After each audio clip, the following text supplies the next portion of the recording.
இந்திய எல்லையில் ராணுவ வீரர்கள் தேடுதலில் ஈடுபட்டுக்கிட்டு இருந்திருக்காங்க. அப்போது அவங்களுக்கு உதவியாக டெய்சன் அப்படிங்கிற ஒரு நபர் என்ன பண்ணியிருக்காரு, 3 பேர் ஒரு இடத்துல ஒளிஞ்சிருக்காங்க அப்படிங்கிறத கண்டுபிடிச்சு கொடுத்து, அந்த 3 பேரையும் சுற்றி வளைத்த ராணுவ வீரர்கள் சுட்டு பிடிச்சிட்டதா நாம நியூஸ் கேள்விப்பட்டிருப்போம். இந்த டெய்சன் அப்படிங்கிற அந்த நபருக்கு காலில் குண்டடிப்பட்டிருக்கு. இருந்தாலும் அதை பொருட்படுத்தாம அவங்க இருக்கிற இடத்த கண்டுபிடிச்சு கொடுத்துட்டோங்கிற சந்தோஷத்துல டெய்சனுக்கு ஒரே பூரிப்புங்க. இப்படி ஒரு பிரமிப்புக்கு உள்ளாக்கிய ஒரு செயலை செஞ்ச அந்த டெய்சன் அப்படிங்கிற அந்த நபர் இந்திய ராணுவ உயரடுக்கு 2 பேரா சிறப்பு படை குழு அமைப்புல இருக்கிற அந்த டெய்சன் ஜெர்மன் ஷெப்பர்ட் வகையை சேர்ந்தது.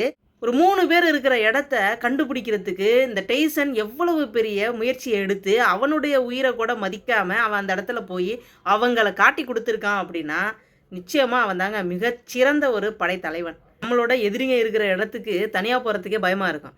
ஆனால் அங்கே போனால் நமக்கு உயிருக்கு உத்தரவாதம் இல்லை அப்படிங்கிறத நாம் தெரிஞ்சுக்கிட்டோன்னா அந்த இடத்துக்கு போகிறதுக்கு என்னதான் இருந்தாலும் ஒரு சின்ன தயக்கம் இருக்குல்ல. ஸோ அந்த தயக்கத்தை கூட அது பெருசாக மதிக்காமல் நாட்டுக்காக நாம் உயிரை கூட கொடுக்கணும் அப்படிங்கிற அந்த எண்ணமோ நினப்போ கிடையாது. அதோட கடமை என்ன, ஒரு இடத்துல இருக்கிற தீவிரவாதிகளையோ அல்லது எதிரிகளையோ நமக்காக கண்டுபிடிச்சி கொடுக்குறது.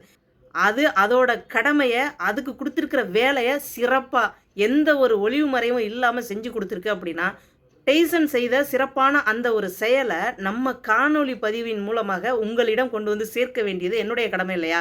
த ரியல் ஆர்மி ஆஃபீஸர் டெய்சனுக்கு என்னுடைய ராயல் சல்யூட். மீண்டும் அடுத்த ஒரு நல்ல பதிவில் உங்களை நான் சந்திக்கிறேன். நன்றிங்க.